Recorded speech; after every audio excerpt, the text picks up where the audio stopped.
Sebuah video mengenai adanya orangutan yang berjalan di jalan raya baru-baru ini viral di media sosial Twitter.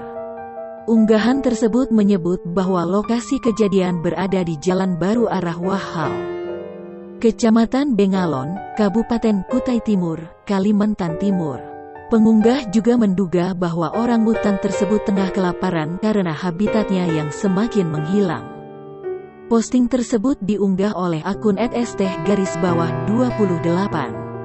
Pengunggah diketahui juga melampirkan sebuah video yang menunjukkan orangutan berjalan di jalan raya, kemudian beberapa kendaraan terlihat melintas.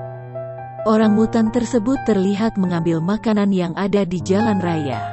Selang beberapa saat terlihat sejumlah orang memberikan makanan kepada orangutan tersebut.